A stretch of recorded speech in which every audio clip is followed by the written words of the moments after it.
जंग के बीच ईरान ने खाड़ी देशों में तेल और गैस कंपनियों के ठिकानों को निशाना बनाने का ऐलान कर दिया। ईरान की मीडिया ने दावा किया कि अब ईरान की तरफ से खाड़ी देशों के तेल और गैस के ठिकानों पर हमले किए जाएंगे और चेतावनी देते हुए उन ठिकानों के आसपास रहने वाले लोगों से सुरक्षित जगहों पर पहुंचने की अपील भी कर दी। अब इसके बाद माना जाने लगा कि खाड़ी देशों में तेल और गैस कंपनियों पर ईरान बड़े हमले करेगा।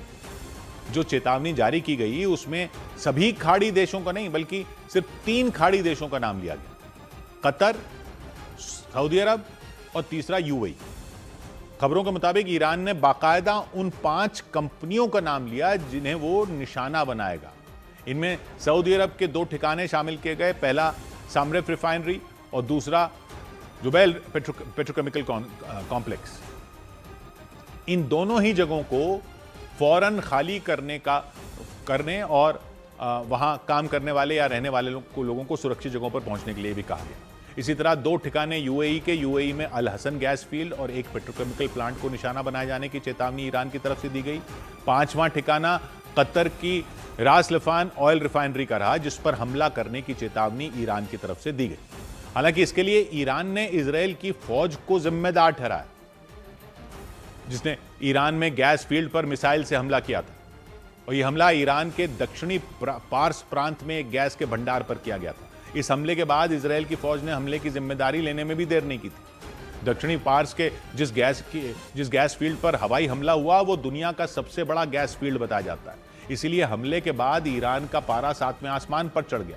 ये पहला मौका नहीं था जब ईरान में गैस के ठिकानों पर हमले किए गए, लेकिन इस बार ईरान ने ऐलान कर दिया कि ऐसे हमलों का जवाब खाड़ी देशों में गैस और तेल के ठिकानों पर हमलों के जरिए किया जाएगा। खबरों के मुताबिक ईरान ने सऊदी अरब, कतर और यूएई में जिन ठिकानों पर हमलों की चेतावनी दी वो तेल और गैस के खाड़ी देशों के सबसे अहम ठिकाने हैं, जिन पर हमलों से दुनिया भर में तेल और गैस का संकट बड़ा हो सकता है। अगर ईरान ने इन जगहों पर हमले किए तो माना जा रहा है दुनिया भर में कच्चे तेल की कीमतों में तगड़ा उछाल दर्ज किया जा सकता है। इधर खबर आई कि ईरान जंग की वजह से ऑस्ट्रेलिया के कुछ इलाकों में तेल और गैस संकट गहरा गया। खबर है कि ईरान जंग की वजह से ऑस्ट्रेलिया के कुछ इलाकों में पेट्रोल, डीजल और गैस की कमी हो गई। इसे लेकर ऑस्ट्रेलिया के प्रधानमंत्री एंथनी अल्बनीज ने आपात बैठक बुलाई। दावा किया गया कि ईंधन की कमी को दूर करने के लिए ऑस्ट्रेलिया अपने घरेलू भंडार से पेट्रोल और डीजल की सप्लाई शुरू करेगा। चीन ने एक बार फिर पश्चिम एशिया में छिड़ी जंग को रोकने और युद्ध विराम करने की मांग की। चीन के विदेश मंत्री ने कहा कि यह जंग कभी होनी ही नहीं चाहिए थी और इसे फौरन रोका जाना चाहिए। अमेरिका ने ईरान की IRGC सेना और लेबनान के चरमपंथी संगठन हिजबुल्लाह को आतंकी संगठन घोषित कराने के लिए अभियान तेज कर दिया। अमेरिका के विदेश मंत्री मार्को रूबियो ने सहयोगी देशों से इसके लिए बातचीत शुरू कर दी। उधर ईरान के साथ छिड़ी जंग के दौरान ही अमेरिका के नेशनल काउंटर टेररिज्म सेंटर के चीफ के इस्तीफे के बाद डोनाल्ड ट्रंप के दफ्तर की तरफ से सफाई दी गई।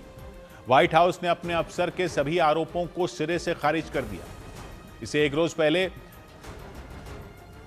जोसेफ केंट नाम के अधिकारी ने इस्तीफा दिया था। वो नेशनल काउंटर टेररिज्म सेंटर के चीफ थे। इस्तीफा सौंपते हुए उन्होंने दावा किया था कि ईरान से अमेरिका को कोई खतरा नहीं था। उन्होंने यह भी आरोप लगाया था कि ईरान के खिलाफ युद्ध सिर्फ इजरायल और उसके अमेरिकी लॉबी के दबाव में शुरू किया गया। और ऐसे ही आरोपों के साथ जोसेफ केंट ने अपने पद से इस्तीफा दे दिया था। उनके इस्तीफे के बाद ईरान के खिलाफ जंग को लेकर डोनाल्ड ट्रंप घिरते दिखे। हालांकि उनके इस्तीफे के कुछ ही घंटे बाद व्हाइट हाउस की तरफ से सफाई भी आ गई। डोनाल्ड ट्रंप के दफ्तर ने जोसेफ केंट के सभी दावों को सिरे से खारिज कर दिया। व्हाइट हाउस ने जोसेफ केंट की तरफ से लगाए गए आरोपों को झूठा और भ्रामक बताया। राष्ट्रपति कार्यालय ने दावा किया कि डोनाल्ड ट्रंप के पास मजबूत और ठोस खुफिया सबूत थे, जिसमें साफ संकेत थे कि ईरान अमेरिका पर बड़ा हमला करने की तैयारी कर रहा था। व्हाइट हाउस ने यह भी दावा किया कि जंग शुरू करने का फैसला किसी दबाव में नहीं बल्कि राष्ट्रीय सुरक्षा के आधार पर लिया गया था। ट्रंप प्रशासन ने ईरान को सबसे बड़ा आतंकी देश बताते हुए जंग को जायज ठहराया, जबकि जोसेफ केंट ने इस युद्ध पर गंभीर सवाल उठाए थे। उन्होंने अपने इस्तीफे में यह दावा तक किया था कि जंग से अमेरिका को केवल नुकसान ही हुआ। जोसेफ केंट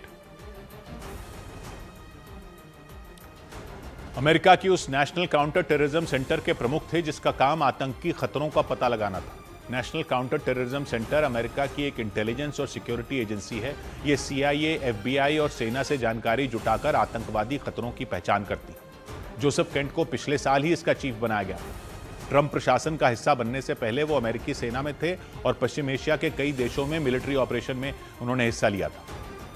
उधर यूरोप के देश आयरलैंड के प्रधानमंत्री के ऐतराज के बाद नेटो के सदस्य देशों पर डोनाल्ड ट्रंप का गुस्सा एक बार फिर भड़क गया। उन्होंने दावा किया कि अगर वो नहीं होते तो ईरान कब का परमाणु हथियार बना चुका होता। ट्रंप ने यह तक कह दिया कि उन्होंने ईरान को एक बार नहीं बल्कि दो बार परमाणु हथियार बनाने से रोका। ट्रंप ने दावा किया कि अगर ईरान के पास परमाणु हथियार आ जाते तो भयंकर परमाणु तबाही हो सकती थी। लेकिन डोनाल्ड ट्रंप ईरान के साथ छिड़ी जंग के दौरान नेटो के रुख पर बुरी तरह नाराज दिखे। उन्होंने आरोप लगा दिया कि जब भी नेटो को अमेरिका की जरूरत पड़ी, अमेरिका ने हर तरीके से साथ दिया, लेकिन ईरान के साथ मौजूदा जंग में जब अमेरिका को इस सैन्य संगठन की जरूरत थी, तब नेटो ने मुंह मोड़ लिया। We helped with Ukraine. Yes. And they don't help with Iran.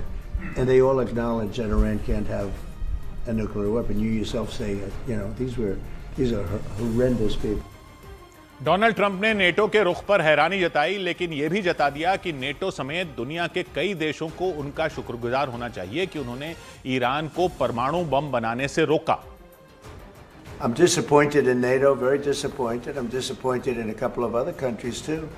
But they should be very thankful that this group of people feels the way we do. इससे पहले डोनाल्ड ट्रंप ने एक इंटरव्यू के दौरान यह तक कह दिया था कि इस जंग के बाद नेटो का भविष्य बहुत ही बुरा होने वाला है। नेटो दुनिया का सबसे ताकतवर सैन्य संगठन है। इसमें दुनिया भर के 32 देश शामिल हैं। इसकी शुरुआत 1949 में उस वक्त हुई थी जब कोल्ड वॉर के दौर में पश्चिमी देशों ने एकजुट होकर एक दूसरे को सुरक्षा की गारंटी देने का फैसला किया।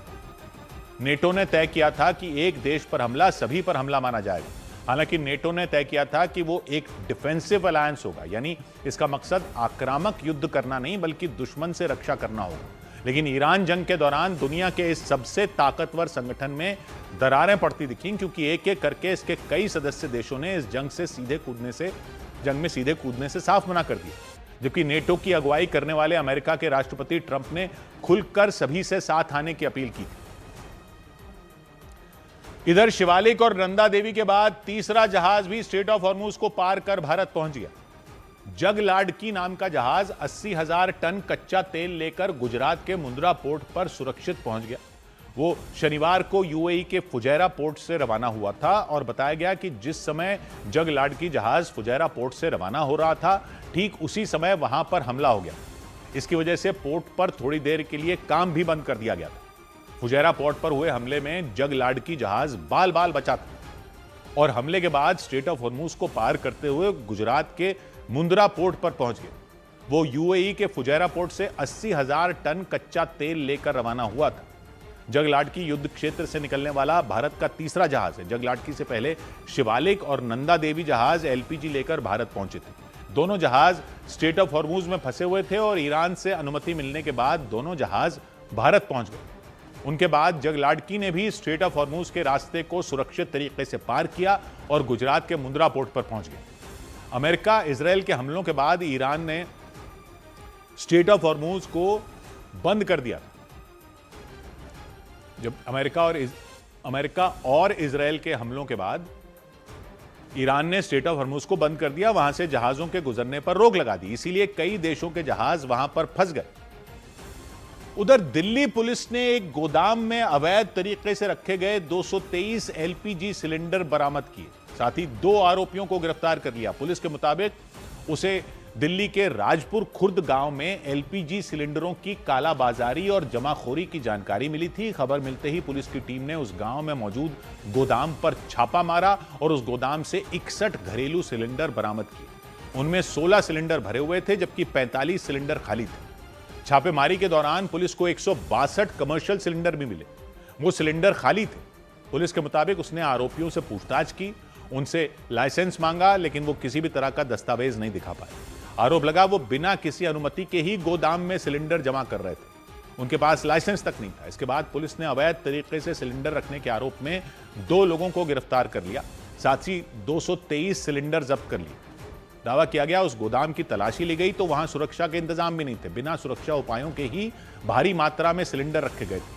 आरोप लगा उन लोगों ने आसपास रहने वालों की जान भी खतरे में डाल दी। हालांकि पुलिस ने उनके खिलाफ एफआईआर दर्ज कर ली और आगे की कार्रवाई तेज कर दी।